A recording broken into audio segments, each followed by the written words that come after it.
¿Cuál crees que es la diferencia entre una calculadora y ChatGPT? Es que si tú le pones la misma pregunta a ChatGPT te va a dar dos respuestas diferentes. Lo podéis probar ahora mismo. Rollo, ¿cómo estás? Y te dirá, bien, muy bien. Abres otra sesión, le preguntas cómo estás y te dará una respuesta ¿Se diferente. puede probar? Se puede probar ahora mismo si quieres. Hola, chat. ¿Cómo estás, no, por ejemplo? Sí. Buenas, Manuel. ¿Todo bien por aquí? Gracias por preguntar. ¿Cómo va todo? ¿Tienes algo nuevo en mente para el podcast o vienes a charlar un rato? Borra la conversación y darle de otra vez. Efectivamente. Hey, Manuel. ¿Todo bien por aquí? ¿Y tú qué tal? ¿Cómo va la semana? A mí eso me parece fascinante, ¿no? Entonces estuve trabajando en Google en Mountain View, en San Francisco, que es como la sede central de Google. Sí. Esta gente son unos bestias, o sea, trabajas con la gente más inteligente del mundo, ¿no? O sea, todo es Google, es una ciudad. Te lo generan todo para que no tengas que salir de ahí. Y lo más importante es que para que pienses que Google es el mejor sitio del mundo. ¿Hay competencia a nivel de inteligencia artificial entre Estados Unidos y China o van los dos agarrados de la mano? Es interesante eso, ¿eh? Y desde que se ha reimplementado Waymo, no hay accidentes, tío. Y el día que los coches hablen entre sí, no habrá atascos. Porque uno está mirando al móvil, el otro, y ahí no mira al móvil, tío. Las cosas que no pueden solucionar ordenadores las tenemos que hacer nosotros. Hacer una exhibición de lenguas que no se escriben. Hacer una investigación súper creativa. Son los trabajos que van a sobrevivir. ¿Qué dirías si estuviésemos ahora mismo en un partido de fútbol, por ejemplo? ¿Quién dirías que va ganando? ¿ChatGPT o el ser humano? No es si ChatGPT nos va a ganar, es cuál es el peso, ¿no?, de ChatGPT. ¿Va a eliminar empleos? Pues seguramente sí. La gente se va a tener que espabilar.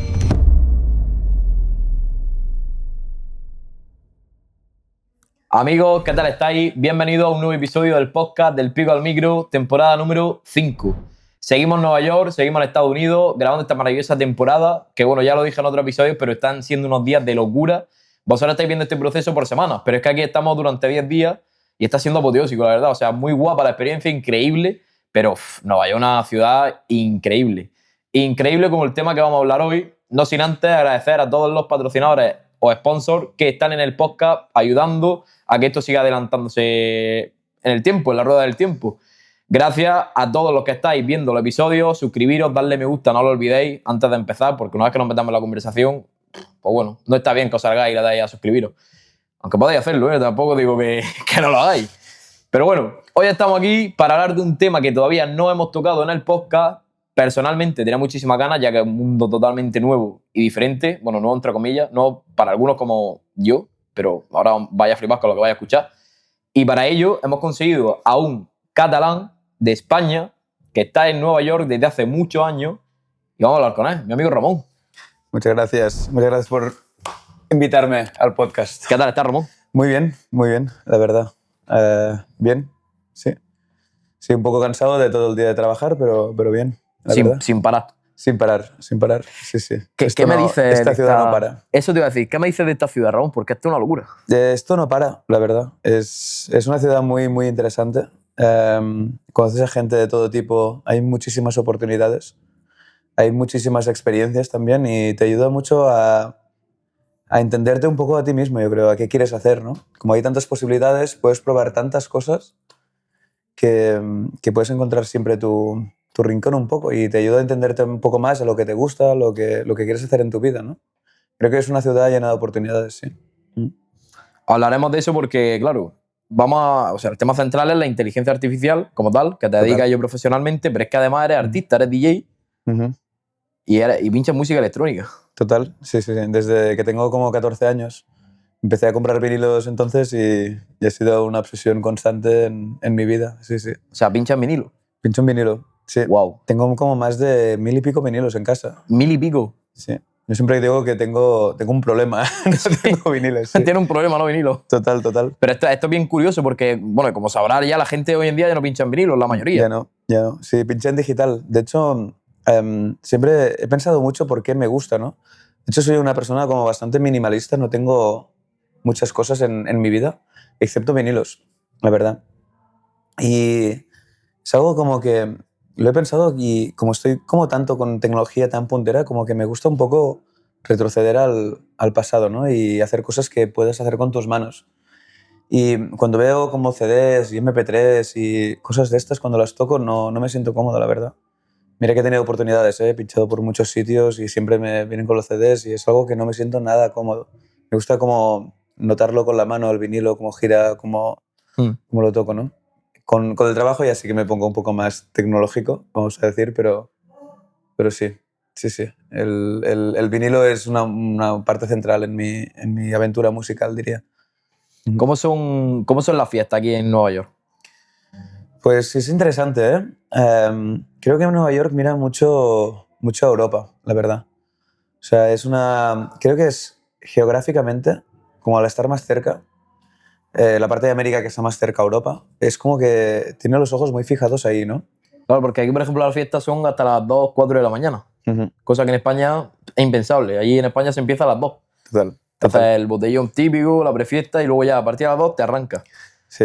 Un poco un concepto diferente y sí es verdad que el tema de la electrónica, no sé cómo serán aquí las fiestas, porque la electrónica en España, he estado viendo algunas fiestas, techno también, Ujú. empiezan como a las 10, 11 de la noche y pueden alargarse hasta las 10, 11 de la mañana. Sí, total. Que yo no sé dónde sale tanta energía, la verdad. A ver, es una cosa que cuesta, depende de que le preguntes. En Nueva York, yo había venido aquí antes de venir a Nueva York, ¿no? Y hay un poco un submundo, ¿no? Siempre se dice que Nueva York es la ciudad que nunca duerme, ¿no? Total. Y realmente es así. O sea, como hay... Es lo que te he dicho antes, ¿no? Si quieres encontrar algo que te interese, como gente que haga fiestas hasta muy tarde, la puedes encontrar. Incluso si quieres ver a gente que dibuje, no lo sé, pues dibuje, yo qué sé, patatas fritas o cervezas, encontrarás un tío que está obsesionado para de esto, ¿no? Y ves que aquí hay... Bueno, aquí se inventó... Bueno, en Detroit se inventó el techno, ¿no? Son los pioneros. Después el house vino a Nueva York y a Detroit, a Chicago. Entonces esta gente ves que tiene un bagaje muy interesante de música electrónica. El tema de los vinilos es curioso porque se me acaba de ocurrir la pregunta de que, por ejemplo, tú coleccionas muchos vinilos, pero ¿los vinilos tienen un precio estimado? O sea, por ejemplo, no sé, voy a decir una cosa, $30 todos los vinilos, o por ejemplo puedes encontrar uno por $200, otro por 10. Claro. Son Sí. como colecciones también. Sí, sí, es como... A mí me gusta llamarle que son como las acciones de la bolsa, ¿no? De repente hay un vinilo que pega unos petardazos y, claro, el otro día... No lo voy a decir porque, bueno, tampoco es el número, pero vi la colección de vinilos lo que me cuesta y es que es una animalada. Es muy, muy... Porque compré vinilos que costaban 5 pavos y se han revalorizado y ahora igual cuestan 300 o 400. Hostia. No los voy a vender nunca, ¿eh? Son como mi tesoro. Pero sí que es verdad que es una cosa un poco aleatoria, te diría. O sea, de repente cuando muere un DJ o cuando, yo sé, hay alguien que un tema no se encuentra, que se hizo una edición muy corta de 10 vinilos o 20 vinilos, claro, el scarcity, que se llama como la falta de abundancia, cuando hay pocas cosas, es como que el mercado reacciona y crece el precio, ¿no? Esto se monitoriza en un sitio que se llama Discogs, que es una base de datos increíble de vinilos y ahí puedes chequear los precios. E incluso hay gráficas que ves cómo van cambiando el precio, ¿no? Un día incluso me fijé que hubo algún set, alguna actuación de un DJ que puso un tema muy famoso que hay como 2 o 3 vinilos y ves que pega ese día un petardazo porque la gente lo intenta comprar, ¿no? Sí, entonces fluctúa mucho el precio del vinilo, la verdad. Esto me está recordando mucho. Yo publiqué un libro de poesía hace unos meses. Hostia, sí, interesante. bueno, también soy escritor.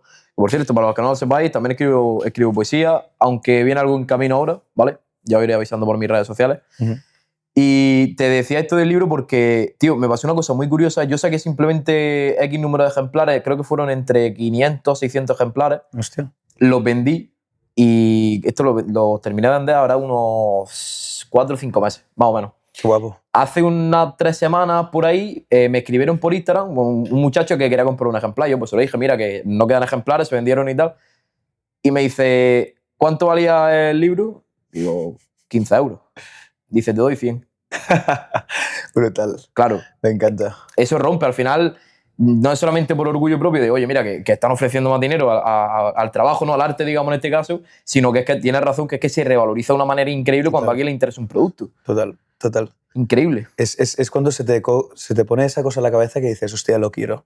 Quiero eso y pagaré lo que haga falta, ¿no? Y al final acabas pagando burradas. Total. A mí me costó 300 pavos por hay un vinilo que me gustaba mucho. Sí. Solo tenía un tío en Australia y se lo pagué, tío. Como ¿Se lo 300 o 400 pavos. Claro, pero ya eres tú el que lo tiene ahora, o sea que... Ahora soy el que... Claro, o sea que ahora te puede llegar alguien y te no dice, lo voy a toma vender 600. nunca, tío. Claro.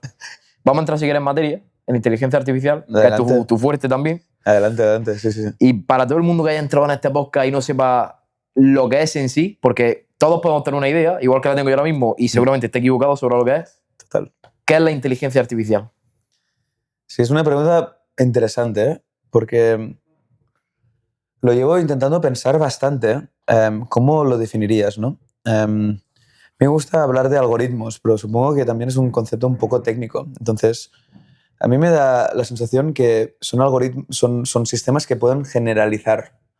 Entonces, ¿qué significa generalizar? Significa que tú les puedes explicar una cosa muy simple, que la gente piensa que los algoritmos de inteligencia artificial pueden hacer muchas cosas, ¿no? Y realmente solo pueden hacer como una cosa muy sencilla. Entonces, si nos centramos en algo como reconocer si la imagen que te estoy dando es un zapato, ¿vale? Lo que tú haces es intentar que la máquina entienda cómo se construye un zapato. Es decir, ¿qué es un zapato? ¿Cuál es la definición de zapato? Incluso vamos a definir algo más fácil, un coche, ¿vale? ¿Qué es un coche? Un coche es un vehículo, si nos vamos a la RAE, al diccionario, es un, como le llaman, turismo, ¿no? Un turismo de 4 ruedas y un volante, ¿no? Entonces, lo que hace la máquina y lo que hacía antes era intentar definir coche a través de esta definición, ¿no? Entonces, tú les enseñas muchos coches de muchas maneras, de muchos tamaños de volantes. Él tiene que entender que el volante es una cosa que puede ser más grande o más pequeña, que las ruedas pueden ser más pequeñas o más grandes. Cuando se te pincha el coche, a veces esto no es una rueda pequeña, ¿no? Que pueden ser de diferentes tamaños y entonces, a través de esto, generaliza, que es una cosa que los humanos hacemos muy bien, es intentar tener una imagen de qué es un coche. Cuando tú cierras los ojos, te puedes imaginar qué es un coche, más o menos con las ruedas y puedes como entender cuáles son los elementos que componen un coche. Entonces, esto es lo que hace la inteligencia artificial, conceptualizar, generalizar conceptos de alguna manera. Y a través de ahí, pues, opera, ¿no? Y entonces, con el ejemplo del coche, si tú le pones una imagen de un gato, él te dirá, esto no es un coche. Te dirá que no es un coche, no te dirá que es un gato. Él sabrá que esto no es un coche. Y, bueno, y a través de ahí puedes hacer pues, modelos de lenguaje, por ejemplo, como ChatGPT, que generaliza las secuencias de palabras, ¿no? Lo que él entiende es que si tú le dices, hola, me llamo, y sabe que mi nombre es Ramón, pues pondrá Ramón. O sabrá que habrá un nombre propio. O habrá una letra mayúscula, por ejemplo, ¿no? O sea, siempre que decimos, hola, me llamo, sabemos que va un nombre, ¿no? ¿Por qué lo sabemos? Porque lo hemos escuchado muchas veces. El cerebro humano funciona diferente de la inteligencia artificial. La inteligencia artificial, a base de observar, como te he dicho antes, de observar muchos coches, de entender la rueda, pues observar muchas frases, muchas secuencias de palabras. Al final, cuando ella la ha escuchado muchas veces, hola, me llamo, nombre, sabe que ahí tiene que poner un nombre. Y que muchas veces es un nombre que se llama Paco, a veces Antonio, a veces Ramón, y él pues sustituye esa palabra pues por un nombre propio, ¿no? O sea, digamos que esa es como un patrón que tiene ChatGPT, ¿no? Ujú. Y eso es el funcionamiento base de ChatGPT, por ejemplo. Totalmente. Un modelo o de Gemini o de... O sea, entiende patrones. Un patrón es como una estructura, ¿no? Sí. Una estructura, el coche tiene una estructura que son cuatro ruedas, volante, las frases en español es sujeto, verbo y predicado. Pues entiende patrones. Ahora, si tú de repente le dices, invéntame un lenguaje que sea el español, pero en lugar de poner el verbo, lo pones al revés, claro, eso ya es un poco más complejo. O sea, ChatGPT es una... Claro, estáis hablando con una persona que hace mucho tiempo que está en esto y todo esto de ChatGPT aún me sorprende, ¿no? Pero, y porque he visto muchos ejemplos de sujetos, verbos y predicados y ahora los puedo desordenar. Pero antes, cuando un algoritmo generalizaba solo el español, si tú le intentabas decir, ponme verbo, sujeto y predicado, o sea, ponías el verbo delante, pues no lo sabía hacer porque no lo había observado tanto. Ahora hemos conseguido meter tantos datos a ChatGPT que ChatGPT sabe, pues ha generalizado todos los conceptos que sabe aprender, ¿no? Entonces, se me está ocurriendo, por ejemplo, que en base a los patrones, si yo, por ejemplo, le doy un prompt a ChatGPT a que me diga que me duele la barriga, por ejemplo, y que qué pastillas me puedo tomar, o que qué es lo recomendable en ese caso, me puede decir un patrón de la gastroenteritis, pero a lo mejor tengo otra cosa. Claro. De ahí lo hilo a que ha salido una noticia recientemente, creo que la he visto esta mañana o ayer por la noche, que decía que el ChatGPT ya no se va a poder usar como referencia para la salud, para las leyes creo que también, y para la economía. Claro. Es interesante eso, ¿eh? Es muy interesante. Em, lo de la economía es, bueno, ya lo ponemos aparte. Después, si quieres, hablamos Sí, sí, de... sí. Porque hay un nuevo benchmark que se llama como una nueva de medir algoritmos que se basa en la economía, en cómo predicen la economía, que es interesante. Lo vi hace 2 semanas, de hecho. Sí, es interesante porque, ¿sabes qué pasa? Yo creo que el problema de ChatGPT y de estos modelos de lenguaje es que están muy seguros. Eso siempre ha pasado, ¿eh? Desde Google. O sea, tú cuando... Es una cosa que la gente se sorprende, ¿no? Que ahora dicen, hostia, es que ChatGPT no te puede dar como, como recomendaciones médicas, ¿no? Y esto a mí me parece muy interesante porque Google siempre lo ha hecho, ¿no? Google siempre lo ha hecho de una forma un poco más soft, como más suave, ¿no? Porque, pero la primera, se dice, eso es una historia que se cuenta, ¿no? Pero se dice que la primera query de Google que se hizo, con Google se inventó en Stanford, ¿no? Pues la primera query de Google fue, ¿cuál es la mejor universidad del mundo? Sí. Y creo que salió la Universidad de Arkansas. Google se fundó en Stanford, que es una ciudad, es una universidad que está en la costa oeste, está muy lejos de Arkansas, ¿no? Entonces, lo que ellos hicieron es cambiar el algoritmo para que saliese primero Stanford, ¿no? Entonces, esto te dice un poco... Yo creo que todo esto es muy interesante porque nos hace cuestionar qué es la verdad, ¿no? O sea, cuando tú te dices, te duele la barriga y ChatGPT te da una respuesta, te la da muy segura, el cabrón, ¿sabes? El tío te dice, tienes gastroenteritis. Y si me han operado de, yo qué sé, pues del apéndice y tengo una apendicitis. Por ejemplo. Pero los cabrones están seguros. Eso es un problema muy gordo, ¿no? Y pasa lo mismo con Google. Pero eso siempre ha pasado. Claro, pero este puede generar un problema gordo. O sea, de cara a la persona, a la persona que está preguntando eso, le puede generar mucha controversia. Total. Total, pero es que le tenemos... O sea, es una cosa que a mí me parece muy curiosa, ¿no? Que le damos la verdad directamente a los algoritmos. Y lo hemos hecho con Google también. O sea, cuando ahora te digo, ¿cuál es el email más rápido del mundo? Tú eres más joven, buscarás ChatGPT, pero en un bar, cuando yo iba en un bar hace 3 o 4 años, que no había ChatGPT, bueno, o igual más, la gente lo buscaba en Google y te salía la respuesta. Y a mí es una cosa que me fascina mucho, ¿no? Que tú le dices, ¿cuál es el animal más rápido del mundo? Y te sale un halcón. Lo busqué el otro día. Google te dice, el halcón, no sé qué, con una raza muy concreta, ¿no? Y a mí me fascina porque la gente, vale, el halcón, vamos a seguir hablando de otra cosa, ¿no? Y dices, ¿por qué me lo he creído yo? ¿Por qué Google pasa a ser la verdad? ¿No? No nos cuestionamos. Le damos un poder a la tecnología que me parece fascinante, ¿no? Yo creo que una cosa que espero que aprendemos a la fuerza es que algún día, bueno, no lo espero, ¿no? Pero que haya un problema gordo y que nos fuerce a decir, tío, o sea, las cosas que nos está diciendo ChatGPT o Google no las tenemos que creer. Porque son algoritmos estadísticos. O sea, al final, y no tienen toda la información, no saben quién eres tú, no saben quién soy yo, ¿sabes? No saben qué problemas puedo tener. ¿Crees que eso pasará?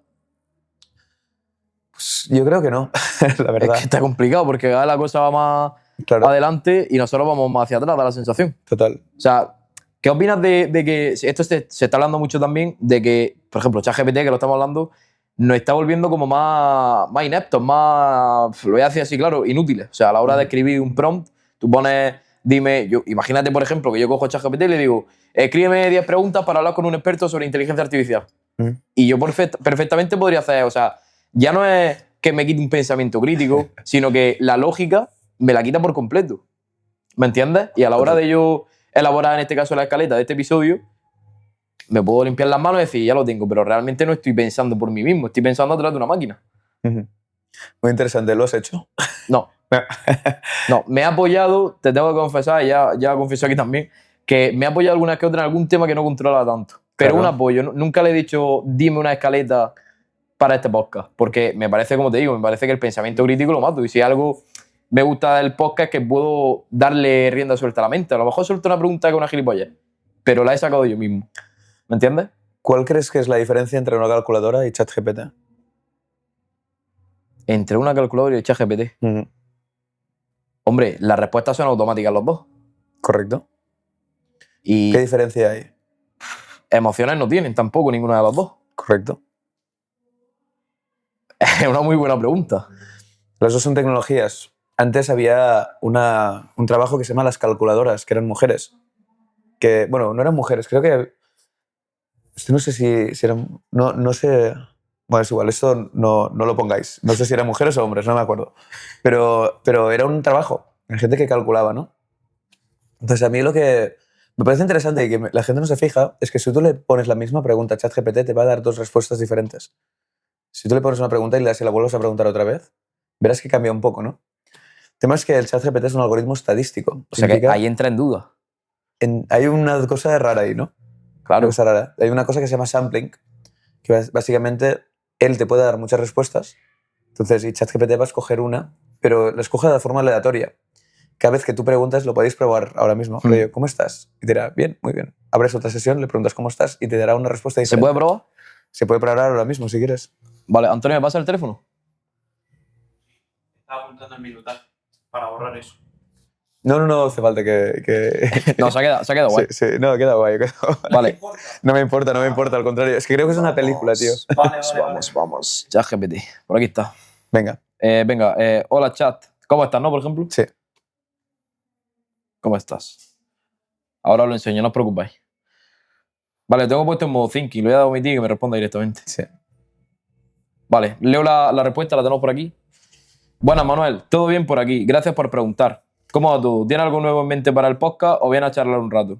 Vale, dale otra vez. Borra la conversación y darle de otra vez. Vale. Ahora igual sale mal, pero... Vamos a principio... intentarlo. ¿Te imaginas? Mierda, hago un teatro ahora mismo. Sí, lo cortamos, si no. Hola, chat. ¿Cómo estás? Omití. Efectivamente. Aquí lo tenéis, ¿vale? Porque si queréis... Hey, Manuel, ¿todo bien por aquí? ¿Y tú qué tal? ¿Cómo va la semana? A mí eso me parece fascinante, ¿no? Claro, la calculadora tú le pones 2 más 2 y siempre te va a dar 4, ¿no? En cambio, este cabrón samplea, coge un espacio probabilístico y de repente a veces te saca una pregunta y a veces otra, a veces unos... Porque realmente los humanos funcionamos un poco así, ¿no? Yo cada vez que me has preguntado cómo estoy, te voy a responder una cosa diferente.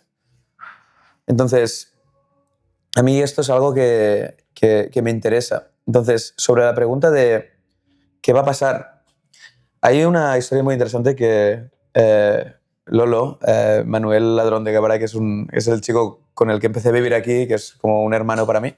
Él también trabaja en inteligencia artificial, pero en temas más artísticos un poco, que a él os interesaría entrevistarle también.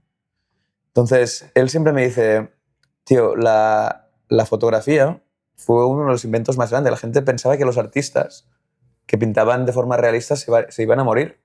Porque claro, ahora ya tenías un elemento que te hacía exactamente lo que intentaban hacer la gente que pintaba de forma realista, ¿no?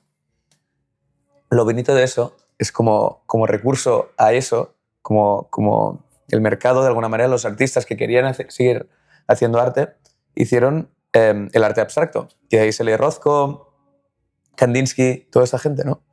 Claro, entonces, lo interesante es que yo creo que la tecnología nos va a forzar a hacer algo que no sabemos lo que es. Los humanos somos la hostia. Somos gente que tenemos un ingenio, una imaginación brutal. Entonces, el hecho de que ChatGPT te puedas dar unas soluciones rápidas a unas preguntas hará que para que tú generes valor y que la gente te escuche, tendrás que hacer algo que ChatGPT no puede hacer. Entonces, es un discurso un poco neoliberalista porque va sobre el mercado y demás, pero a mí me parece interesante. También te tengo que decir que no tengo muchas posiciones fuertes sobre las cosas, estoy muy abierto a que me cambien el pensamiento, pero sí que es verdad que me da la sensación que cuando las máquinas saben solucionar problemas, nos fuerzan a nosotros a irnos para otro lado, ¿no?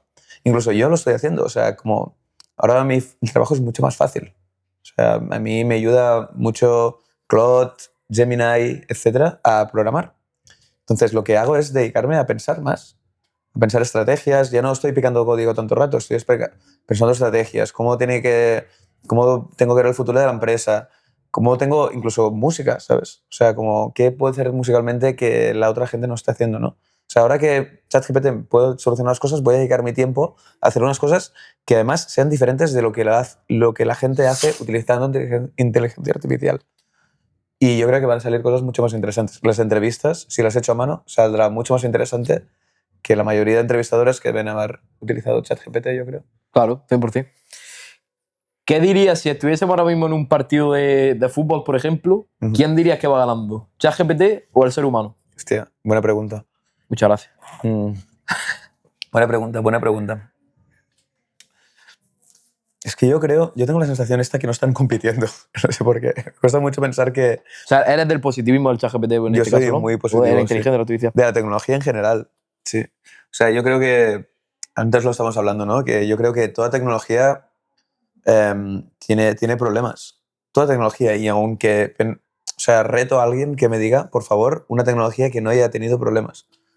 Desde el fuego, bueno, podemos cocinar y podemos calentar casas, pero hemos creado armas y hemos matado a gente con el fuego, ¿no? Yo qué sé, el Internet. O sea, el Internet es magnífico porque nos hemos podido comunicar. Yo estaba en Manhattan, he ido a Williamsburg, a otro sitio que no era aquí, y puedo hablar contigo, oye, vamos a comprar unas cervezas, venimos aquí, etc. Y eso es mágico. O sea, que yo te puedo enviar un mensaje cuando estoy yendo en bici, mientras te escucho y te mando un audio. Aparte de que es una tecnología brillante, es la hostia. Antes nuestros padres, bueno, mis padres al menos, no tenían esto, ¿no? Pero al mismo tiempo el Internet tiene otras cosas. Hay tráfico de personas, ventas de drogas, bueno, hay muchos problemas, ¿no? Lo que pasa es que la pregunta que tenemos que hacer no es si ChatGPT nos va a ganar, es cuál es el peso, ¿no, de ChatGPT. Pues va a eliminar empleos. Pues seguramente sí, la gente se va a tener que espabilar. Uber, que hay unos problemas gigantes en Barcelona, eso es otra tecnología, ¿no? Acabó con los taxis. Y si te vas a San Francisco, los coches se conducen solos. Waymo se conducen solos. Entonces es comodísimo, es la hostia. ¿Tú sabes qué es que llegue un coche? Hola Ramón, se sientas y no hay nadie. Y puedes estar hablando de cosas privadas, estar con alguien y llegar ahí. Vale, sí, pero es que al final pues, los taxistas pues se van a tener que reinventar. Van a haber manifestaciones, se va a intentar regular, pero al final, tío, el mercado gana. Y no es una cosa que yo esté muy a favor, ¿eh? Es como funciona el capitalismo. Es triste, pero es así. A mí me encantaría. Puro sistema. Es el sistema. Puro sistema. ¿Qué cree Ramón que puede hacer, por ejemplo, la inteligencia artificial hoy en día que hace 2 o 3 años no podía hacer? Uf. Es que soy malo para las fechas, ¿eh? Estamos en 2025, en el 2022, Sí. por ejemplo. Bueno, pues una cosa que en nuestra empresa hemos apretado mucho es en hacer voces muy realistas, ¿no? La síntesis de voz, como tú hablas, ¿no? La voz, yo soy experto en lingüística computacional, es decir, cómo los algoritmos generan lenguas, ChatGPT, por ejemplo, ¿no? Entonces es muy interesante cuando salió el Voice Mode de ChatGPT o Sesame, lo que hemos hecho nosotros. Es muy interesante como hemos sabido, o sea, básicamente el problema es la generalización que te decía, ¿vale? Porque es jodida representar la voz o representar el lenguaje humano. Es que tiene aleatoriedad. Es muy importante esto. Cuando hay aleatoriedad, es decir, la forma... Si tú ahora cogéis los micrófonos y grabáis hola 4 veces y miráis el espectrograma, que es la forma como analizas la voz, verás que la forma que tú has dicho hola es completamente diferente. Es como lo de ChatGPT, ¿no? Que le preguntabas cómo estás y te decía respuestas diferentes, ¿no? Entonces, lo interesante de eso es que la voz es algo que no se ha podido representar bien. Es decir, estas paradas que hago yo, que ahora paro un poco la prosodia, que se llama, como paro y como vuelvo a hablar otra vez, esto es algo que no se ha podido representar bien, porque es aleatorio. O sea, yo de repente respiro, no hay una forma de predecir, no hay un patrón, ¿no? Y de repente paro y vuelvo a continuar. Entonces, estas cosas, o río, o cojo aire, pues estas cosas son patrones aleatorios. La aleatoriedad no se puede representar, no sigue un patrón porque es aleatoria. Entonces, algo que hemos conseguido a lo largo de estos últimos 3 años es representar bien la voz. Y el voice mode, no sé si el modo de voz, supongo que se llama en español, si lo veis, es algo fascinante. O sea, hemos acabado representando la voz y con una muchas gracias, con una realidad que a mí me fascina, ¿no? Y al final, bueno, pues eso tiene muchas aplicaciones, ¿no? O sea, el hecho que de repente no tengas que interactuar con ChatGPT con la voz, ¿no? Ahí con el texto, hace que tú puedas, lo que se llama engaging, ¿no? Pues como crear una relación más personal con el AI, ¿no? Sí. Entonces la voz yo creo que es uno de los elementos que se ha apretado mucho estos últimos 3 años. 2 años, diría, 2, 3 años. Muy bueno. Un punto de vista que no se suele ver. ¿Cómo? Que es un punto de vista que no se suele ver realmente. Claro, sí. Es que sí, porque yo creo que los últimos, a ver, si ves los últimos avances en ChatGPT, quizá hay Sora también, Sora es interesante también. Sora es como la generación de vídeos automático, a mí eso me petó la cabeza. Buah, he visto vídeos de Sora y eso no... Es muy bestia eso, ¿eh? Lo que pasa es que yo no controlo tanto de generación de vídeos. Sé que cuando empezaron a hablar, yo dije, hostia, esta gente. Lo que pasa es que no los pueden controlar, que eso es interesante, ¿eh? O sea, no tienen mucho grado de control. El problema te da que cuando tú estás haciendo una empresa que va a... Bueno, es un poco... Sí, me da la sensación que el problema del control es interesante en nuestros algoritmos. Es lo que te digo, como... ¿Por qué cuando tú le has dicho la misma cosa te ha generado 2 cosas diferentes? Total. ¿Sabes por dónde voy? Sí. O sea, si tú quieres hacer el mismo vídeo, ¿qué prompt haces? O sea, no lo sé, no he probado Sora, la verdad. Pero si le das el mismo prompt a Sora, es muy posible que te genere 2 vídeos diferentes, ¿no? Y que el vídeo y que si tú tienes algo en la cabeza no lo puedes acabar de representar, ¿no? Entonces, volviendo a la pregunta de antes, yo creo que estas cosas nos tienen que servir como inspiración. O sea, que te genera un vídeo que no es exactamente lo que tú tienes en la cabeza, pero te diga, hostia, pues mira, igual voy a tirar por allí, ¿sabes? Pero utilizar el vídeo en sí, yo creo que no va a tener salida, la verdad. Porque pierde valor, lo puede hacer todo el mundo, ¿no? Entonces, lo que tiene valor es cuando eres tú el único que puedes hacer eso, ¿no? Y no todo el mundo, yo creo. Nos vamos a forzar a hacer algo único, yo creo. Y ahora quería hacerlo de esta manera para que tú te presentes bien y tranquilamente. Claro, la gente estará escuchándote y estará diciendo, wow, este tío sabe un montón sobre inteligencia artificial o sobre pinchar, etcétera, pinchar vinilo. Pero, ¿quién es Ramón y cómo llega la inteligencia artificial a tu vida? Sí, es interesante. Yo era un estudiante muy malo, ¿eh? De hecho, mis padres tiraron un poco la toalla conmigo. Perdóname, Ramón, que te corte, pero esto no sé cómo lo hacéis. Siempre me decís, era un estudiante muy malo, pero luego resultáis ser expertos en un tema, en este caso la inteligencia artificial. Sí. Sois como los típicos alumnos de, no he estudiado, tío, me va a hacer el examen fatal, hace el examen, he suspendido, llega la profesora, enhorabuena, un 10. No, hombre, no, yo suspendí. Increíble, tío.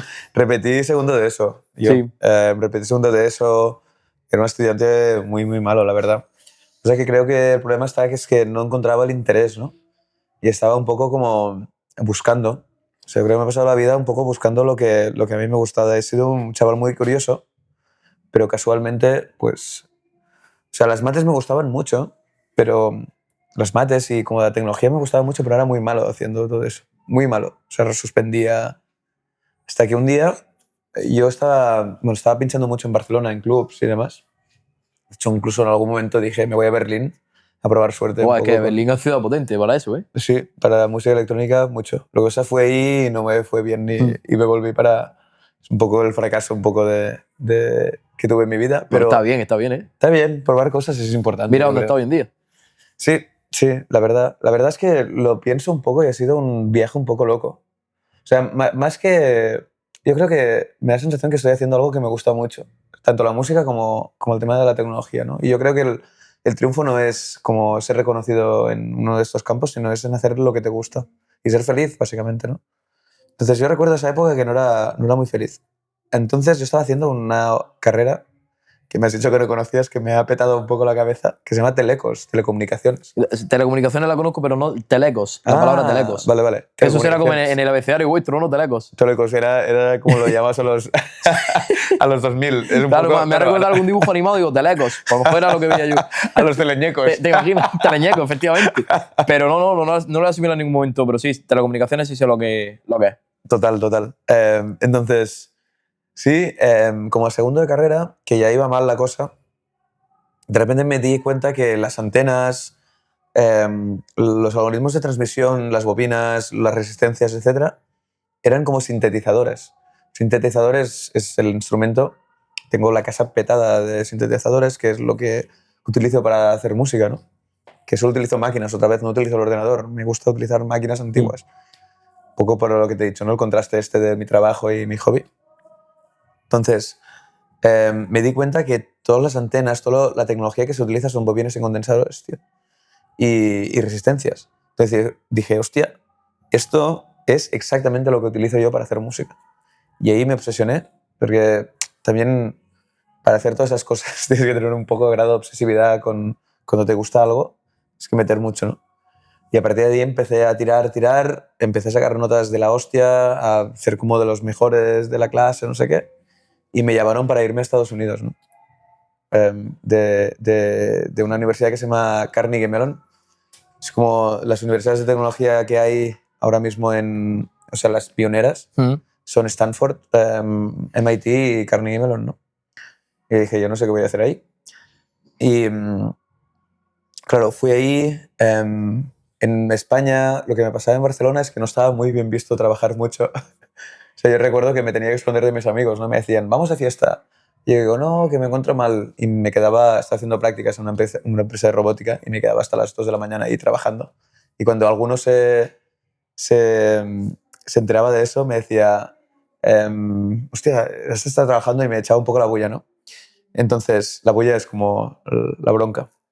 Entonces, cuando me cogieron y me llevaron a CMU, me llevó Fernando de la Torre y Paco, que son unas eminencias, me los querré hasta que me muera.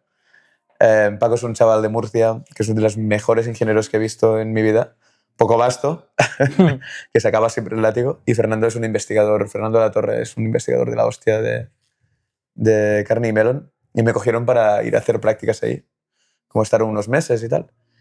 Y me volví loco, la verdad, porque Fernando me compraba libros de, pues yo qué sé, desde concurrencia, compiladores, y me empecé a meter y entendí cómo funcionaba un ordenador de arriba a abajo, ¿no? Desde el último transistor de silicio que hay en el ordenador hasta el último registro de la CPU, todo, todo, todo.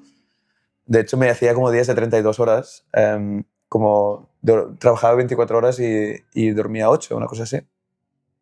Y los días iban existando, ¿no? Tenía un sofá en el laboratorio, me quedaba a dormir y solo estudiar, solo estudiar. Me levantaba, un café grande, y me pasé 5 años así. Sí. Suerte en ese momento estaba casado con una mujer catalana. Suerte Raquel que me soportó porque fue muy duro. Pero de ahí entré en un máster, que los másteres estos son como... Es muy difícil entrar en un máster de estos porque te viene como gente de China que llevan sacando matrículos de honor desde el parvulario. Claro, yo era un estudiante malo, ¿no? Y tengo que convencer a una cúpula de eminencias de premios Turing. O sea, hay gente muy, muy buena ahí, ¿no? Y tuve que convencerlos de que, aunque tuviera como malas notas y demás en ese momento, pues que era un tío que estaba lo suficientemente loco para trabajar en esa universidad, ¿no? Me dejaron entrar y después me dieron la sorpresa que el máster costaba $80.000, ¿no? ¡Wow! Sí, sí, sí. Y ahí dije, pues, no, va a ser que no. Un poco complicado, ¿no? $80.000 al año, además. 2 años serían, ¿no? De máster. 2 años de máster. O sea, eran unos 140.000... 160, sí. 160.000 euros. ¡Wow! Sí. Entonces, lo que pasó es que encontré una beca que la fundaba DARPA. DARPA es el ejército, que se dan muchas becas a estudiantes y tal, y estuve trabajando por ellos y me pagaron como el máster con un salario mientras trabajaba para ellos. Entonces, por eso estuve como 3 años al final del máster haciendo proyectos para la inteligencia americana, que suena un poco así, pero es una cosa bastante normal al final, ¿eh? Y estuve trabajando para ellos hasta que acabé el doctorado. El doctorado, el máster, perdona, el máster. Y después de ahí me fui a hacer un doctorado. ¿Has tenido algo que ver con Google? Sí. Cuando empecé el doctorado, cuando estaba yo aquí, porque por un tema de visas no pude trabajar en empresas. O sea, yo vine aquí con Raquel, que era mi mujer, entonces lo que hicimos es, vamos a no hacerme estudiante, porque si me hago estudiante no podré, o sea, si voy con una visa de estudiante, podría trabajar en otras empresas. Lo de las visas aquí es una historia un poco complicada, pero al final lo que pasó es que yo tuve una visa de investigador extranjero. Entonces ahí me permitía llevarme a mi mujer, que mi mujer trabajase al país y yo pudiese trabajar. Entonces no pude ser estudiante hasta el final de todo, que ya se tuve que ir. Entonces Después de ahí me fui a hacer un doctorado en Edimburgo, que quería hacer, bueno, me ofrecieron una beca para trabajar en lenguas que no se escriben, de hecho, como el trabajo de Sergio, casualmente, que ha sido una cosa un poco fortuita y bastante bonita, yo creo, que se llaman Unwritten Languages. Y a partir de ahí dije, vale, voy a hacer un doctorado, cobraré muy poco dinero, como eran $1.200, y hice un tracto con mi supervisora y les dije, cada verano yo me quiero ir 4 meses a Google, a sitios esos, porque te pagan bastante dinero, me permitía vivir y así podía entender un poco cómo funcionaban, ¿no?, esas empresas, que fue, yo creo que lo más interesante. Entonces estuve trabajando en Google de Austin. No pude ir ahí físicamente porque había COVID y tuve que hacerlo desde Edimburgo. Y después estuve trabajando en DeepMind, en Mountain View, en San Francisco, que es como los headquarters, como la sede central de Google. Sí, estuve trabajando ahí. ¿Y qué tal en Google? Bien. Si has llegado hasta este punto del episodio es porque te está gustando o al menos te está entreteniendo. Y eso, de verdad, nos llena muchísimo. Para que esto siga ocurriendo y podamos seguir trayendo invitados que aporten valor, entretenimiento, necesitamos que nuestra familia crezca. Por eso te vamos a pedir una cosa. Porque sí, los números importan, nos dan autoridad y sobre todo nos abren las puertas a figuras más grandes. Por eso te pedimos un favor muy rápido. Suscríbete a nuestras redes y déjanos en comentarios qué te parece el episodio. Tanto para bien como para mal. Porque eso va a hacer que nos conozcamos más entre todos. Dicho esto, seguimos con el episodio. Bien, muy bien, la verdad. No es mi sitio, yo creo. Es muy interesante de ver porque esta gente son unas bestias. O sea, trabajas con la gente más inteligente del mundo, ¿no? Pero al mismo tiempo a mí me da la sensación que la gente que está ahí prefiere muy la comodidad, ¿no? Que está bien, ¿eh? Y no se critica, cada uno puede hacer lo que quiera, pero es un poco como una... ¿cómo se llaman en castellano? Como esos sitios donde iban los obreros que trabajaban y dormían ahí. Sí, los típicos rectángulos estos, ¿no? No sé, eran como factorías. Antes en Cataluña el textil se llevaba mucho. Sé de lo que me está hablando, es que no sé el nombre ahora mismo. Hacían ciudades donde la gente dormía ahí, tenían iglesias y iban a dormir. Pues a mí me pareció un poco eso, tío. Mountain View, que es donde está Google, o sea, todo es Google, es una ciudad. O sea, hay Google Street, o sea, tienes barrios, ¿no? Y cada edificio tiene su restaurante, tienes pues tus, yo qué sé, pues piscinas, gimnasios. O sea, te lo generan todo para que no tengas que salir de ahí. Y lo más importante es que para que pienses que Google es el mejor sitio del mundo. Que, bueno, mejor o peor, esto lo decidirá quien trabaja ahí, ¿no? Pero sí que es verdad que te da un poco esa sensación de que yo estoy en este cubículo, o sea, esta ciudad, y lo que hay fuera da un poco de miedo, ¿no? Y estás ahí como trabajando 24/7. Te vas a dormir, incluso, qué sé, es que te dan como ayudas para madres. Es un sitio muy cómodo para trabajar, ¿no? Pero al final te enfocas en trabajar en una cosa. Solo vas a trabajar en eso. Entonces, eso es a mí lo que no me gustó, ¿no? Que me dieron como un proyecto y yo no me podía salir de ahí, ¿no? Yo quería hacer como... Tenía muchas ideas y demás y tenía como una estructura, un sistema que no te permitía como pensar, ahora te pagan muy bien, eso, tienes comida gratis, tienes que... Como creo que el desayuno sea a las 8 de la mañana y eso te fuerza a estar a las 8 de la mañana ahí. Y después la cena sea a las 7, entonces te fuerza a estar hasta las 7, ¿no?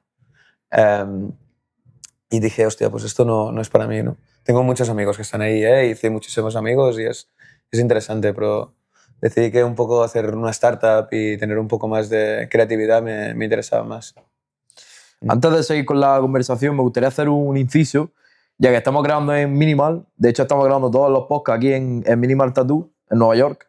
Y nada, pues simplemente para agradecer el acogernos aquí también como casa del podcast, ya que es su casa, pero bueno, estamos aquí charlando distendidamente, que de hecho nos están amenizando la conversación muy bien porque tenemos aquí música, justo en el local de al lado, y vosotros no lo estáis escuchando mucho, pero bueno, nosotros estamos aquí distendidos hablando y la música yo creo que también acompaña un poco a la conversación. Total, está muy bien, Sí. Así que seguimos nosotros. De cosillas, sí. Seguimos nosotros, Ramón. Se me estaba viniendo a la cabeza la pregunta, ¿vale? Una de las buenas cosas que tengo que creo es que fluyo mucho en la conversación y eso es positivo, porque puede que suelte una pulmonía o puede que diga algo concretamente bueno. Total. Así que yo la suelto y tú me respondes. Yo creo que todas las preguntas que has hecho están muy bien. Pues, te lo agradezco. La pregunta es que si hay competencia a nivel de inteligencia artificial entre, por ejemplo, que siempre se habla de esa guerrilla, entre Estados Unidos y China, o van los dos agarrados de la mano. Es interesante eso, ¿eh? Hubo un momento que China... de hecho, China está... Sí, siguen... Antes te he dicho que había como un benchmark. Un benchmark son como escenarios, como si fueran como escenarios de boxeo un poco, ¿no? Que te permite... O sea, no se pelean como físicamente, ¿no? Pero les das una tarea a los LLMs, ¿no? A los Large Language Models, a ChatGPT, y los dejas competir en algo, ¿no?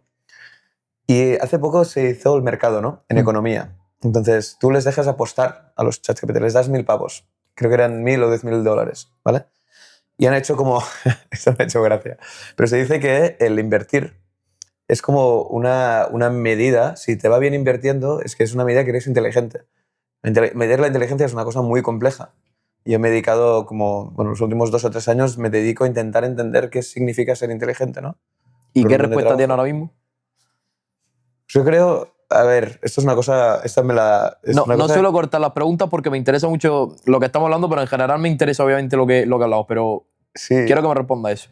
esta es mía. O sea, hay muchas definiciones de inteligencia. Esta es la que estoy generando yo, pero creo que es una cosa bastante dinámica, ¿no? Me interesa. Lo que estamos hablando antes de las calculadoras, antes saber calcular, saber hacer sumas y restas y divisiones y raíces cuadradas era la hostia, porque no habían calculadoras. Pero salió la calculadora y ahora la inteligencia ya no es calcular. Recordarnos de cosas, como en España, desgraciadamente, que yo era, bueno, lo que te dije, como muy mal estudiante, es porque lo del niño, el no sé qué, los ríos, yo no me los entendía, no me acordaba. Pero ahora esto ya no tiene tanto poder. Acordarse de las leyes, pues yo qué sé, pues de esto, los ríos, de los nombres de los barcos de Colón, ya no tiene tanta utilidad porque lo puedes buscar en internet o te lo puede decir ChatGPT, ¿no? Entonces la pregunta es, ¿cuál es ahora la inteligencia, ¿no? Yo creo que va más porque es la creatividad. Es qué puedes hacer tú que la tecnología no puede hacer, ¿no? Y yo creo que esta es la definición de inteligencia ahora mismo. Y lo que estamos intentando buscar todos, ¿no? Hacer algo que la tecnología ahora mismo no puede hacer.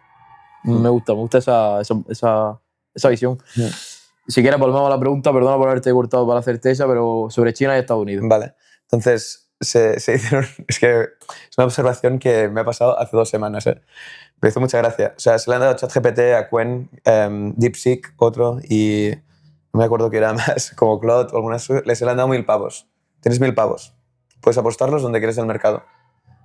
Y han puesto como un baseline. Un baseline es como, ¿qué pasaría si hago algo aleatorio? Si no pongo ninguna inteligencia. ¿Y cómo evolucionará? Entonces han puesto el baseline, es si tú pusieras como tu pasta Bitcoin, ¿vale? A pasta Bitcoin o al S&P 500, que es como un estándar de la bolsa. Entonces estos están así. ChatGPT y Claude, creo, están para abajo. Y los dos chinos van para arriba, tío. Van para arriba a gas. O sea, como van... No me acuerdo cuáles eran los números, pero me hizo gracia que justo los algoritmos chinos son los que están ganando más pasta, tío. Entonces, la tecnología china creo que está avanzando mucho. Y se está abriendo mucho, que eso es interesante. Porque antes eran muy cerrados los chinos. Yo trabajé mucho con chinos y eran gente que estaban muy encerrados, ¿no? Y siempre se decía que era gente que les faltaba creatividad y tal, pero... Y de hecho yo lo decía, ¿no? Cuando trabajaba con gente de China, veías que eran muy buenos ejecutores. Es decir, tú les decías, haz esto. Y ellos, el proceso, ¡pa!, lo hacían mejor que nadie. Meticulosos, la hostia. Lo que pasa es que de repente, si tú les dices, oye, pero si encuentran un sitio que no sabían mucho, la creatividad esta de que hacemos mucho los españoles, de decir, hostia, pues me encuentro un río, me lo salto, tal, no sé qué, estos ellos no tenían. Era un contraste muy interesante. Los chinos eran muy buenos, precisos, etc. Entonces nosotros somos más de creatividad, ¿no? Entonces lo que estoy viendo ahora, que me está sorprendiendo, es que los chinos lo están haciendo muy bien, la verdad. Los algoritmos que sacan son muy... O sea, tienen mejor performance que los americanos, la verdad. ¿Qué herramientas de ChatGPT? Imagínate que ChatGPT... Bueno, ChatGPT no, perdón, inteligencia artificial, más generalmente. Imagínate que la inteligencia artificial se cae, por lo que sea. ¿Con qué 3 herramientas, si te dan la opción, te quedaría?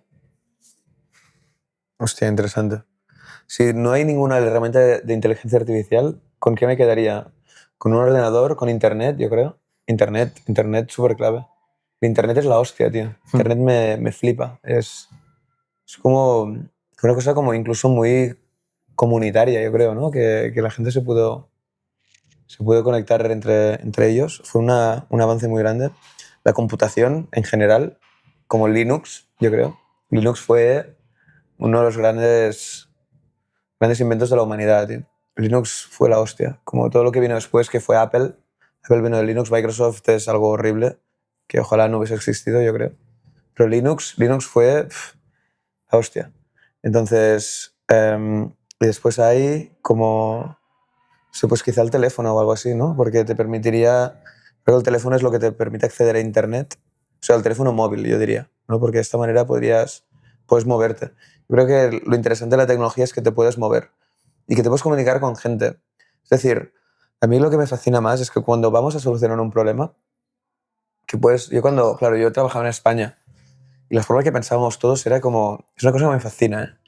O sea, eso es lo que me decía siempre Paco, Paco que era ha sido mi mentor de CMU, siempre decía, Ramón, del punto A al punto B se puede ir de muchas maneras.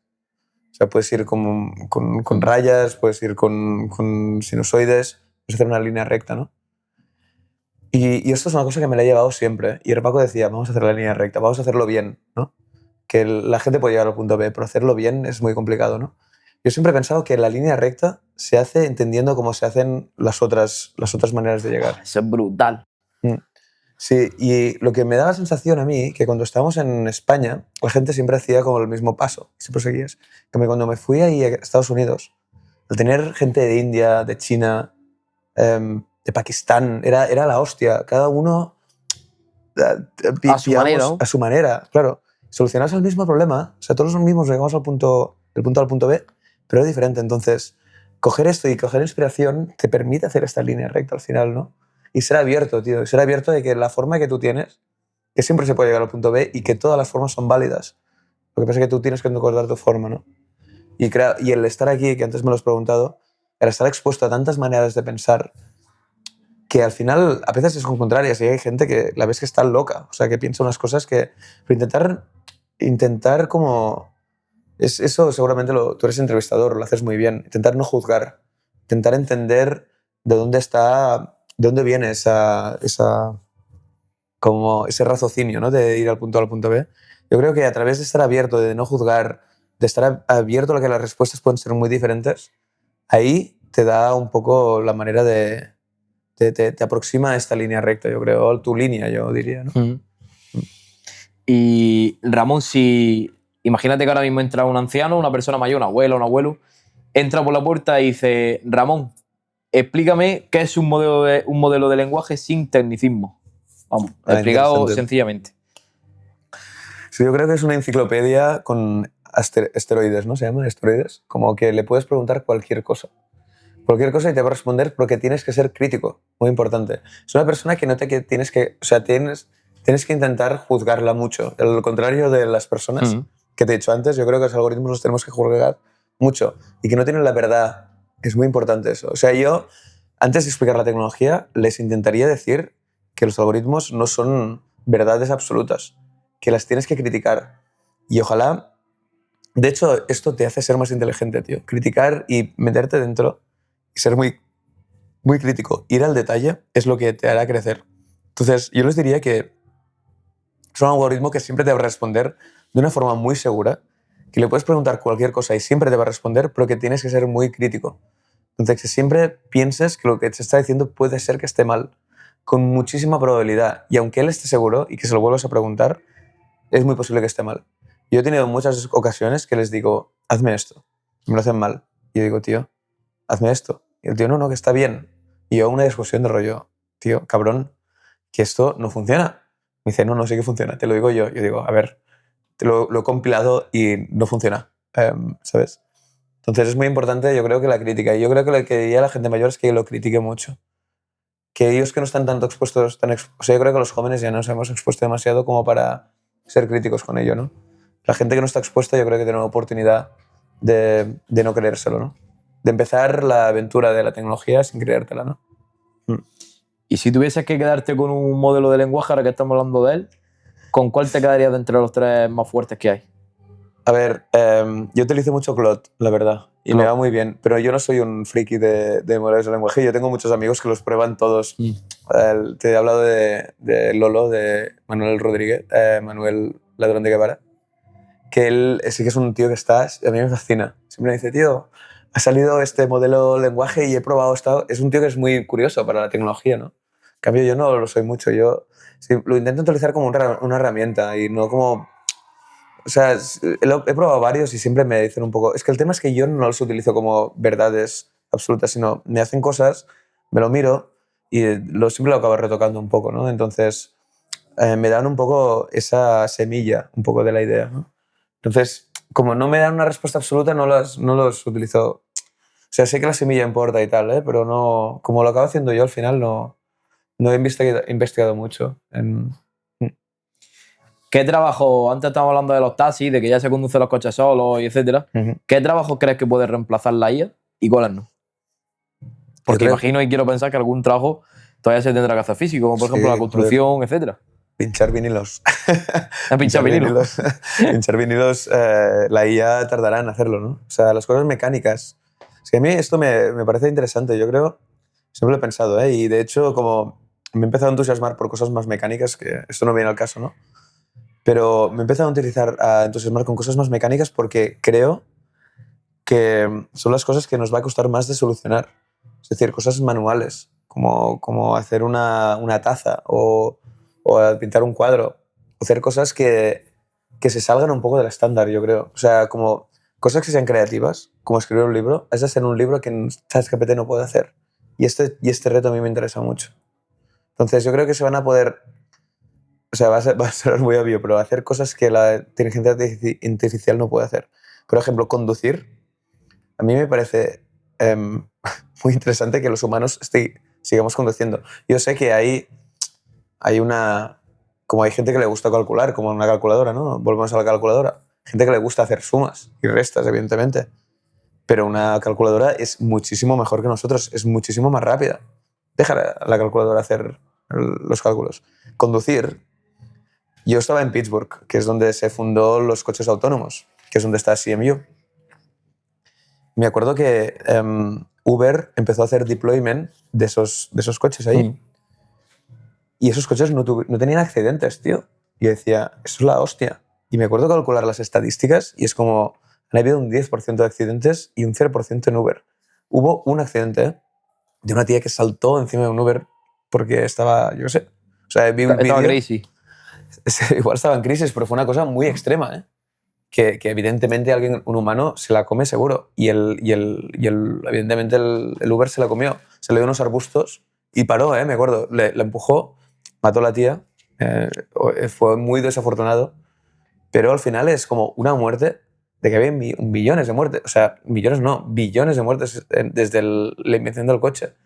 ¿Por qué seguimos conduciendo coches si tenemos fallos? Y un fallo... Bueno, la calculadora puede tener fallos horribles, ¿no? Si calculas mal la masa de un cohete, pues matará gente, que esto ha pasado, de hecho, con librerías que están mal programadas y han acabado muriendo astronautas y demás, porque estaban mal calculado. Entonces, si las cosas que la tecnología sabe hacer bien, ¿por qué no tenemos que hacerlas nosotros? Y los taxistas se van a quejar, y estoy de acuerdo. Se tienen que quejar y se tienen que intentar regular.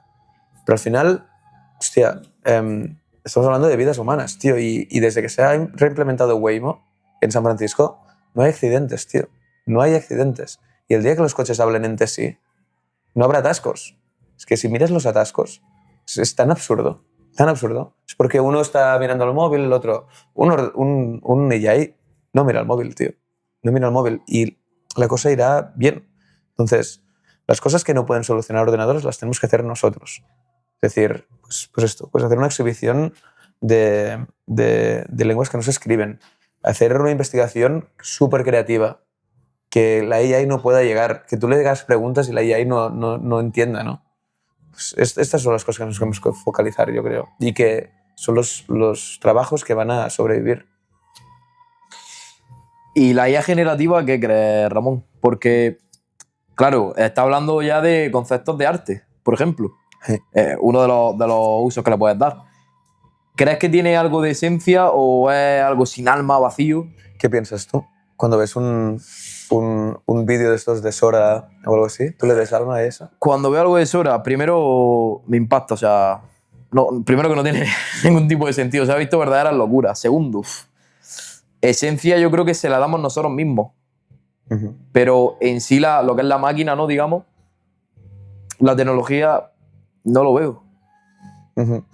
A mí me da esa sensación un poco. Aunque tengo que decir que hay artistas que hacen cosas con ella y que están muy bien. De hecho, Minimal tenía una exhibición ahora de era como intentaban representar qué hubiese pasado en un futuro como un poco cyberpunk de las etnias, ¿no? Las etnias como nativas americanas, cómo se hubiesen representado, ¿no? Y a mí estas cosas me parecen tan interesantes, ¿no? Porque son ideas muy creativas. Lo que pasa es que no todo el mundo lo utiliza así, ¿no? A mí me parece un poco aburrido ella, o sea, lo que se ha generado con ella ahí, de una forma un poco vaga, diría, sin pensarlo mucho. Me parece un poco aburrido, la verdad. A mí no me entusiasma, incluso la música también, como hay esa empresa, una empresa que se llama Sumo o algo así, que vi cómo hacían música y no me pareció nada interesante, tío.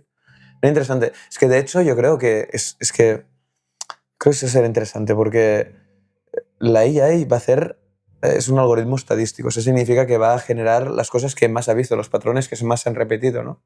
Si lo pones tecno, te va a generar el tecno que está más repetido en el mercado. Perfecto. Así nosotros nos vamos a centrar a hacer algo diferente a eso, ¿no? Y vamos a empujar a hacer cosas que tengan alma. Nos va a forzar a ser mejores artistas, yo creo. Es donde estoy yendo, sí. ¿Dónde ves la IA en 5 años? Es interesante también. Estamos avanzando muy rápido. Eso es verdad, ¿eh? O sea, como llevo 15 años trabajando en eso y los últimos 3 años han sido o sea, muy frenéticos, diría, ¿no? Cada día te levantas y ves cosas que flipas, ¿no? O sea, el nivel de... Yo trabajo mucho en voz, ¿no? En generar voz y reconocer voz. Y me fascina, tío, que podamos hacer un algoritmo de voz que tenga acento andaluz. O sea, esto me parece, o mallorquín, que dices, ¿cómo puede ser que hayamos llegado a este punto, no? O sea, yo creo que llegaremos a un punto que no podemos representar, o sea, por ejemplo, en voz y en lenguaje. Yo tengo ganas de pasarnos el test de Turing, que se llama. Es básicamente cuando tú hablas con un ordenador o ves algo y no puedes distinguir si es real o no. ¿No? Wow, eso no es real todavía, ¿no? O sea, no ha pasado. Yo creo que no. Bueno, en ChatGPT es que no estoy muy familiarizado con el test de Turing con texto, es que no soy muy de texto, yo soy de voz. Supongo que con el texto sí que puede haber pasado. No lo sé, la verdad. Es posible que... De hecho, los filósofos, esto es interesante, los filósofos son expertos en este test, ¿no? Sobre todo con texto y con lenguaje, o los lingüistas. Son muy cabrones estos. Se ponen a hablar con ChatGPT y le hacen preguntas muy específicas. De repente, ajá, esto me has contestado azul. No, mentira, no eres un ordenador. Y lo saben hacer, ¿eh? Entonces, de eso no entiendo mucho, pero sí que te puedo decir que nosotros hemos generado voces que a veces gente que no sabe si es real o no. Y eso a mí se me mola, tío, la verdad. Sé que a gente le asusta mucho, pero que de repente sea algo tan real, que tú no puedes distinguir si es una inteligencia artificial o no, a mí esto me gusta, la verdad. Vamos a abrir un melón con esto que estamos hablando y justo me acabas de dar la clave de que te dedicas a las voces. Uh-huh. Tuve en el podcast hace un tiempo a Noa de Diego, que si nos está viendo le envío un abrazo enorme. Noa de Diego es un doblador un locutor, doblador de series, películas, cine, etc. También hace teatro, súper importante. Es muy conocido, muy reconocido además aquí en Latinoamérica ahora. Se está abriendo un camino también en América porque dobla americano. Pero bueno, después de esta introducción, el tema es que yo le pregunté en el podcast, al ser el doblador de voces y todo esto, que cómo veía que la IA pudiese doblar o clonar las voces de seres que ya no estaban aquí. Por ejemplo, un padre, un abuelo, etc. ¿Cómo lo ves tú? Pues yo creo que donde está yendo todo esto es básicamente que los actores los actores que tengan voces interesantes que se pueden replicar por royalties se van a forrar, van a tener mucho dinero. No conozco como cifras exactas, pero yo con ChatGPT, cuando quisieron utilizar la voz de Scarlett Johansson, creo, Eso fue interesante, la verdad. Porque ves que, bueno, hay una, ¿cómo se llama? Una union, ¿cómo lo llamáis a los unions? Como un sindicato de actores que es muy fuerte. Y si quieres utilizar una voz de un sindicato de actores o un actor, una cara, pues eso lo tienes que pagar. Y tienes que pagar parte de los beneficios que tú tengas como empresa, creo.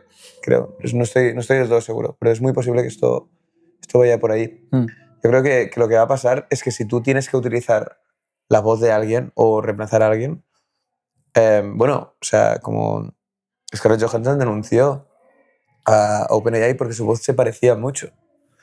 No sé qué pasó con ese juicio al final, ¿no? Sí, Pero, no me enteré, la verdad. pero al final, o sea, yo creo que se va a tener que regular todo esto, claro.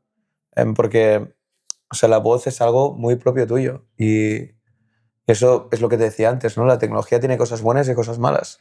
Se pueden clonar voces. Yo he hecho algoritmos que tienen mi voz y lo he escuchado y me ha asustado De lo real que es. de lo real que es.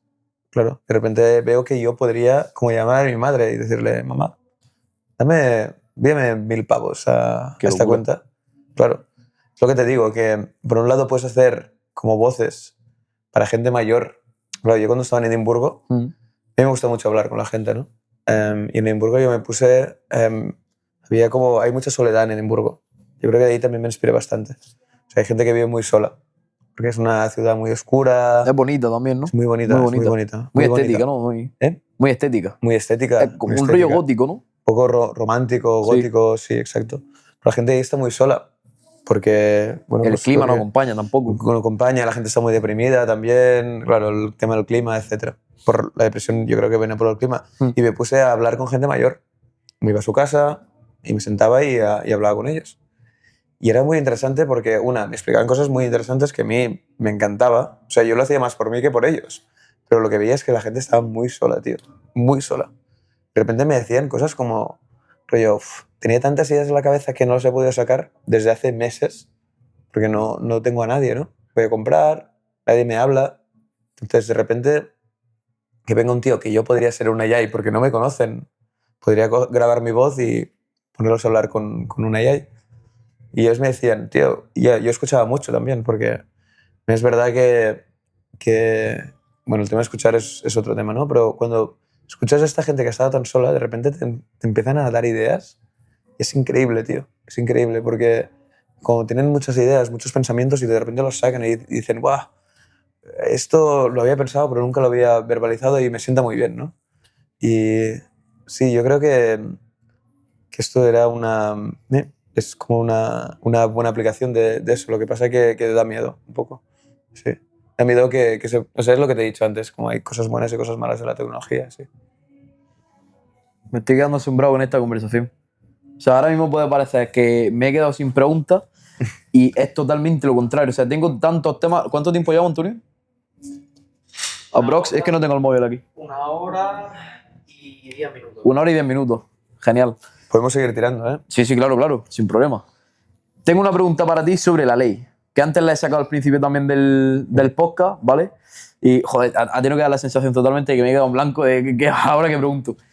La ley, hablando de abogados, jueces, ¿crees que en un futuro cercano, lejano, ya sabes, lo acabas de decir tú, que la lleva muy rápido, la inteligencia artificial podría suplir los trabajos puestos de jueces, abogados?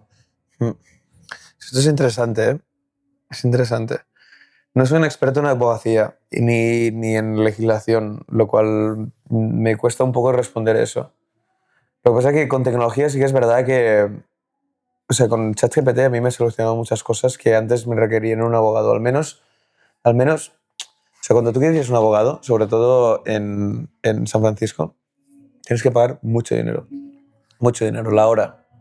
Igual son 300 pavos la hora, una cosa así. Es una animalada. Yo no he tenido que, por suerte, tocamos madera, no he tenido que requerir ninguno, ¿no?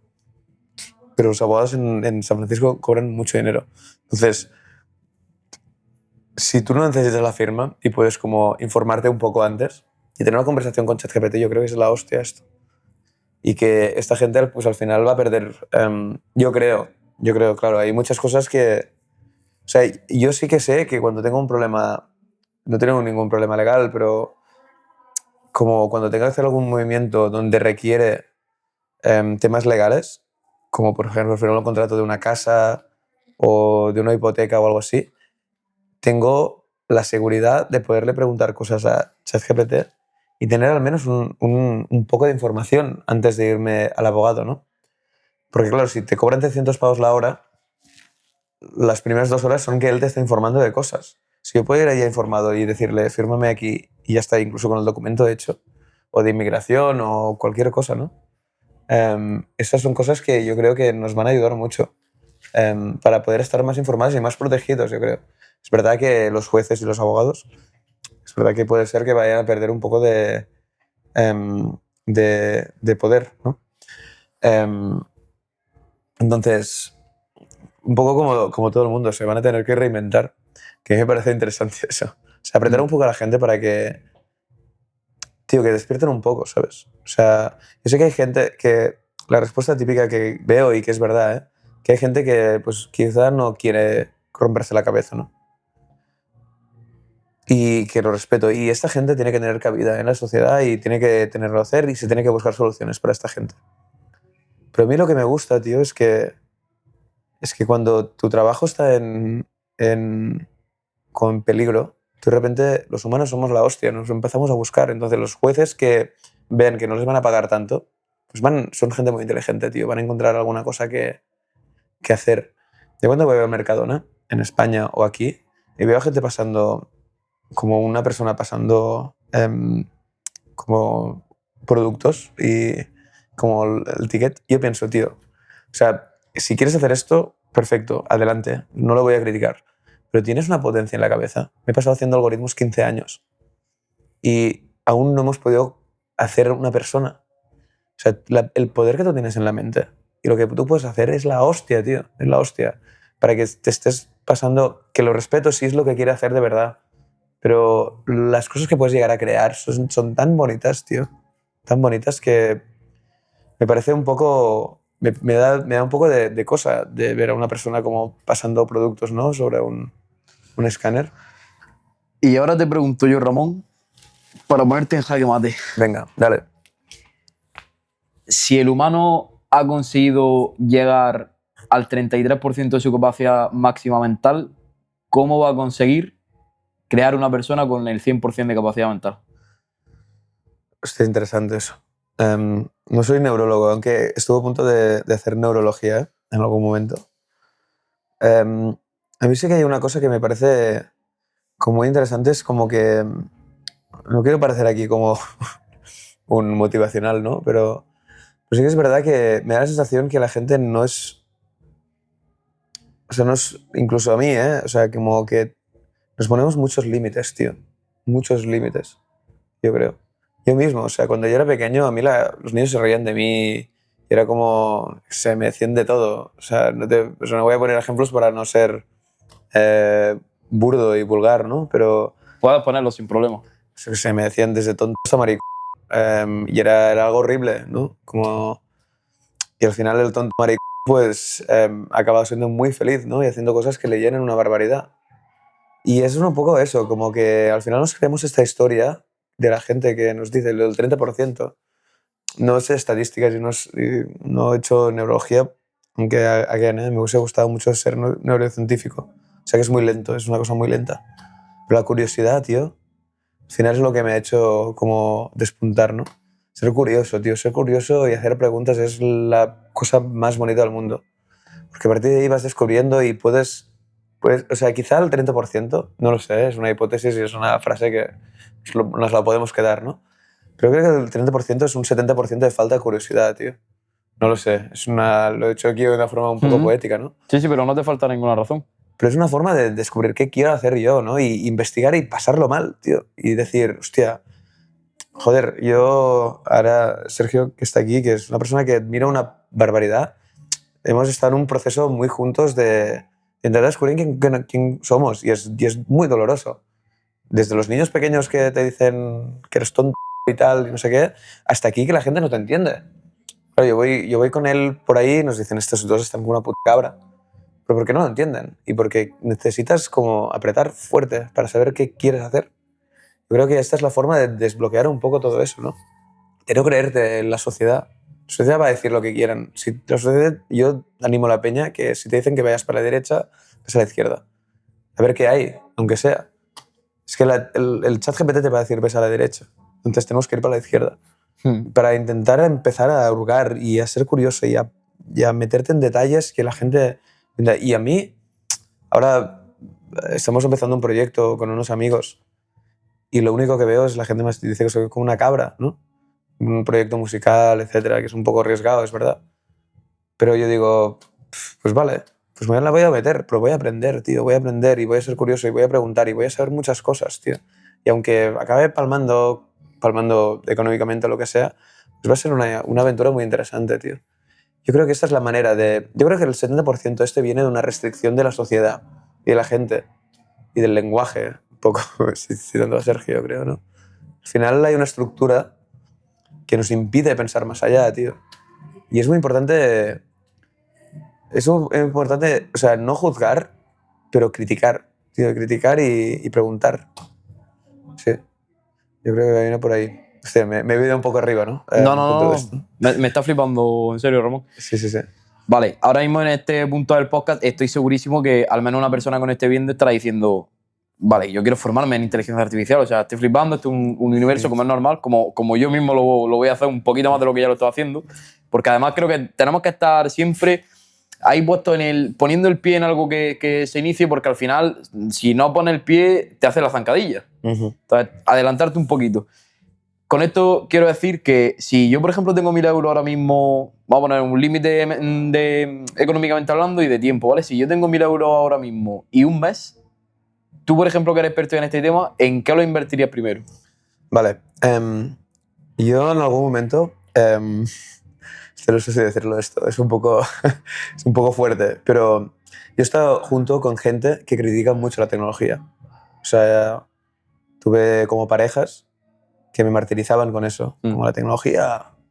Yo creo que ChatGPT, y eso lo voy a decir muy claramente, y lo he pensado mucho, lo que voy a decir ahora, es la herramienta más democrática que se ha hecho en la historia de la humanidad.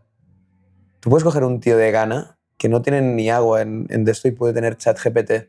De hecho, no quiero decir que Sabalman sea como la Virgen María, pero ha dado que India tengan meses gratis de ChatGPT. O sea, ahora mismo no necesitas ni 1.000 pavos, necesitas 20 pavos al mes para tener acceso y para aprender lo que quieras, tío. Tienes un doctorado en... Yo estoy trabajando con doctorados y ChatGPT es muchísimo mejor que el 90% de doctorados que he conocido. Entonces, no necesitas ni 1.000 pavos, tío. O sea, ChatGPT, un libro de... ¿Te compras, cómo se llamaba? Como Deep Learning, que era... Buah, es que no me voy a acordar. ¿Enciclopedia? Sí, ¿cómo? ¿Enciclopedia? No enciclopedias. Hay dos libros que... Pattern Recognition, creo que se llama. Buah, es que no me acuerdo de los dos. Uno que se llama Deep Learning, lo vamos a dejar. Te lo puedo escribir claro. después. Te digo el nombre de las dos referencias. Te compras esos dos libros que te van a costar 40, 50, 100 pavos máximo. Un mes de ChatGPT. Y los otros 500 pavos, gástalos en ir a museos y a experiencias, a viajar, a hablar con gente de otros países, a irte a Berlín, a irte a Estados Unidos, a ver cosas, tío, a hablar con gente. O sea, no sé si habéis ido, pero mañana os vais el viernes. Sí. Mañana os vais al Fanelis, os vais a hablar con gente ahí. Conoces a guionistas, a gente que pule diamantes, por ejemplo. Claro, y preguntas cosas, artistas, a tatuadores, a qué les apasiona en la vida. Yo me gastaría como 800 pavos en eso, 2 libros de Machine Learning, si quieres hacer inteligencia artificial, claro, y ChatGPT. Y ahí hacerle preguntas, tío. Es que yo no tenía eso. Yo tuve que... Paco, el mejor ingeniero del mundo, era back to the basics. O sea, te voy a decir algoritmos que no... La SVM, una linear regression. Eso es muy importante saberlo, que se focalicen en los básicos, en los algoritmos básicos. Es muy importante eso. No se olvida. Piensa que solo es Deep Learning. Pero al final Deep Learning es un perceptron, que es una cosa que se inventó en los años 90. Entonces, intentar estudiar la historia de Deep Learning es muy importante. Porque al final, y esto te lo dirá como los artistas y demás, es muy importante entender las bases. Las bases te dan creatividad y te dan herramientas para poder diseñar cosas. O sea, al final, Sí, el secreto de ser un buen ingeniero o un buen investigador de inteligencia artificial es tener ideas. Si tú no tienes las herramientas básicas para tener ideas, es muy difícil que vayas a